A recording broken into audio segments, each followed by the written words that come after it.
अस्सलाम वालेकुम नाज़रीन, मैं हूं मलिक शफ़क़त अली और आप देख रहे हैं प्रोग्राम टू द पॉइंट। नाज़रीन, आज हमारे साथ हैं रियाज़ अहमद, सीनियर नायब सदर, इंसाफ लेबर विंग, तहसील बाबानगर। जी रियाज़ साहब, सबसे पहले तो आपका बहुत शुक्रिया, आपने हमें कीमती टाइम दिया। तो रियाज़ साहब, सबसे पहले हम चलते हैं कराची में जो बलदियाती इलेक्शन हुए हैं उसकी तरफ। तो मेरे पास जो गैर हतमी नताइज हैं उसके मुताबिक पीपल पार्टी 93, जमात इस्लामी 86, जबकि पीटीआई 40 सीटें हासिल कर सकी। तो पीटीआई इतनी नीचे आकर इसकी क्या वजह है? क्या लोगों ने एक्सेप्ट नहीं किया? सर नहीं सर, इसकी ये वजह बनी है कि आपको पता है कि काफी दिनों से ये पीपल पार्टी हुकूमत दरख्वास्त देती है, कभी वफाकी वजीर दाखिला कहता है इलेक्शन कमीशन प्रोग्राम पे हुई है, यहाँ पे इलेक्शन नहीं करवा सकते, यहाँ पे खतरात हैं। सर इनको पता था कि हम लोग कराची से हार रहे हैं, हम लोग जीत रहे थे, वहां पे हमारी पीटीआई जीत रही थी। इन्होंने ये प्लान बनाया हुआ था कि हम लोग यहाँ पे धांधली करेंगे ना, ये धांधली के बहुत मास्टर हैं, क्योंकि ये पुराने ये सियासतदान है, आपको पता ही है, इनके ब्यूरोक्रेट सब इनके अपने, इलेक्शन कमीशन इनका अपना है, क्योंकि वो पीटीआई के बहुत सख्त मुखालिफ जा रहे हैं इस टाइम ना। तो हमारे सीटें वहां पे अच्छी जा रही थी, हम लोग वहां से जीत रहे थे। आपको पता ही है कि इनके दिन को भी आपने शायद वीडियो देखी होगी, कई वीडियो ऐसी थी कि लोग खुद इसके ऊपर ठप्पे लगा रहे थे ना। अब दोबारा ये इलेक्शन, जैसे इनके हमने कहा कि इलेक्शन दोबारा इसके जो गिनती करवाएं, जहाँ से गिनती हो रही है हमारी सीटें वहां से ज्यादा हो रही है। तो सर ये जो है ना, ये इलेक्शन में हमेशा तो ये मैनेज करते हैं, इलेक्शन मैनेज के बगैर तो इलेक्शन जीत नहीं सकते। इनको पता है कि कराची के अवाम ने इनको मुस्तरद कर दिया है। तो ये सारे इम्पोर्टेड हुकूमत है, ये इनका यही काम है पाकिस्तान में, इन्होंने ना और कुछ नहीं करना, ये निजाम खराब करने के लिए आए हैं। इनको पता है इनको वोट कोई नहीं दे सकता, अवाम इनको वोट नहीं देती। सर आप अंदरूनी सिंध में जाएं, अंदरूनी कराची में जाएं, जो इन्होंने हालात किए हुए हैं, सैलाब की वजह से इन्होंने मुल्क का जी अच्छा रियाज साहब, मेरा अगला सवाल आपसे है, तो पाकिस्तान में इतनी महंगाई क्यों है भाई? आखिर इसकी क्या वजह है? सर इतनी महंगाई ये है कि जब से ये इम्पोर्टेड सरकार आई है, पहले ये कहते थे कि खान ने महंगाई कर दी है, ये महंगाई के खिलाफ लॉन्ग मार्च करते रहे, एहतजाज करते रहे ये पीडीएम वाले।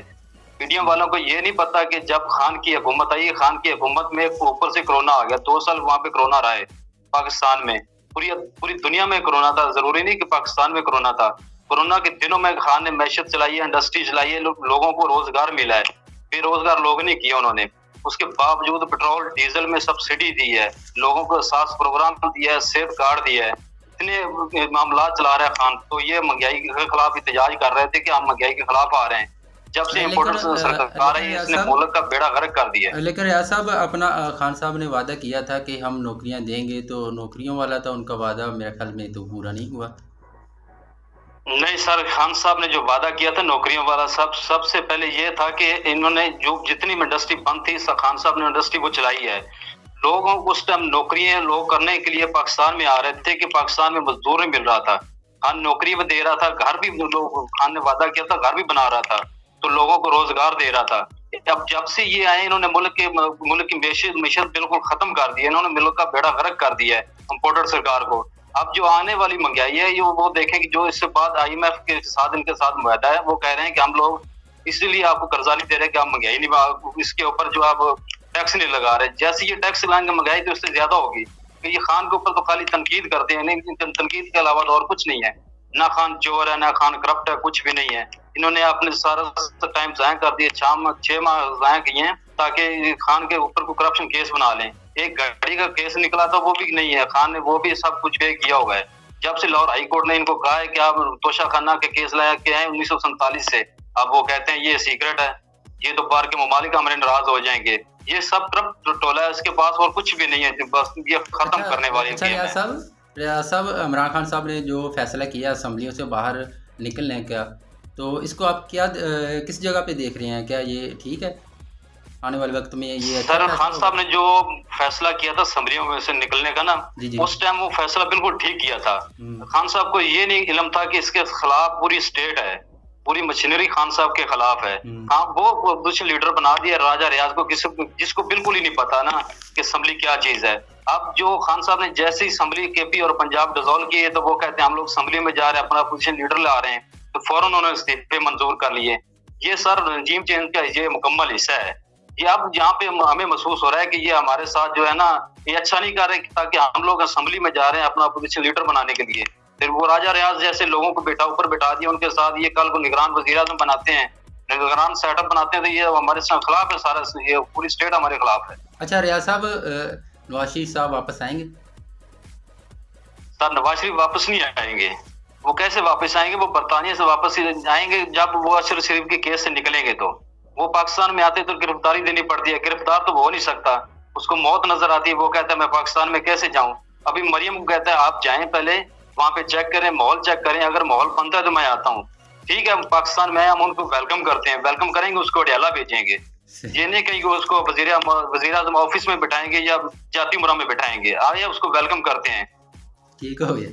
अच्छा रियाज साहब, आवाम का पहले आटा घी का बहरान का सामना था, तो अब ये बिजली का बहरान भी शुरू हो गया, इस पर आप क्या कहेंगे? सर आटा घी का और जो इसका बुरहान था ना, इनकी नाअहली की वजह से हुआ है। इन्होंने इंतजाम नहीं किए। ये कहते हैं सूबे करे, सूबे नहीं वफाक करेंगे। अब ये ऊपर से बिजली का आ रहा है, बिजली का बुरहान इनके बस की बात नहीं है और कुछ भी नहीं है, सिर्फ आवाम को इन्होंने धोखा दिया हुआ है, धोखे में रखा हुआ है। जब तक ये आवाम को धोखा देते रहेंगे, इसी तरह ही करते रहेंगे। एक वफाकी वजीर कुछ कहता है, दूसरा कुछ कहता है। इनके बस की बात नहीं। इनको चाहिए कि हुकूमत छोड़ देनी चाहिए, इस्तीफे दे जाना चाहिए। वजीर आजम को ऐलान करना चाहिए कि हम नेशनल इलेक्शन की तरफ जा रहे हैं। अच्छा रियाज भाई, यहाँ पे मोहसिन नकवी को निगरान वज़ीर-ए-आला पंजाब बनाया गया है, इस पर आपका पार्टी का क्या रद्द-ए-अमल है? सर हमारी पार्टी का मौक़िफ़ यही है, इस निगरान वज़ीर-ए-आला को हम मुस्तरद करते हैं। ये इलेक्शन का जो इलेक्शन कमीशन ने हमारे ऊपर बिठा दिया है, ये तो बिल्कुल करप्ट है। ये नैब से पहले सजा याफ्ता था, इसके नैब के ऊपर इसके केस चल रहे थे, तो ये कैसे हम वज़ीर-ए-आला बना लें? ये हमारे ऊपर बिठा दिए। ये पहले जब नवाब हमजा की हुकूमत थी, उस टाइम भी उसके साथ ये ब्रेक में था, तो इसको हम मुस्तरद करते हैं। सर हमारी पार्टी पूरी क़यादत इसको मुस्तरद करती है। अच्छा, अगर नवाज शरीफ साहब वापस आते हैं, तो आने वाले इलेक्शन में क्या नून लीग पीटीआई को टफ टाइम देगी?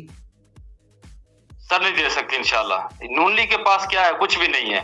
नून लीग के पास सिर्फ एक ही चीज है कि वो कहेंगे कि हमारे साथ जरदारी ने हाथ कर दिया है, तो जरदारी के साथ हाथ किया है। इनके पास कुछ भी नहीं बेचने के लिए। आवाम को पता है, आवाम ने इनको मुस्तरद कर दिया है। एक मरियम नवाज आएगी, पहले उसने इलेक्शन लड़ के चेक कर लिया है। उसने गिलगित में भी लड़ा है, कश्मीर में भी लड़ा है, उसमें उसके बाद पंजाब में भी लड़ा है।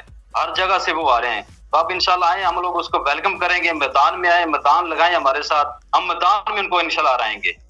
अच्छा रियाज भाई, अगर पीपल पार्टी ने जैसे बलदियाती इलेक्शन हुए हैं उसमें बहुत अच्छा अपना सीटें हासिल की हैं, तो आप इसको पंजाब में भी देख रहे हैं कि ऐसे ही सीटें हासिल कर सकेगी?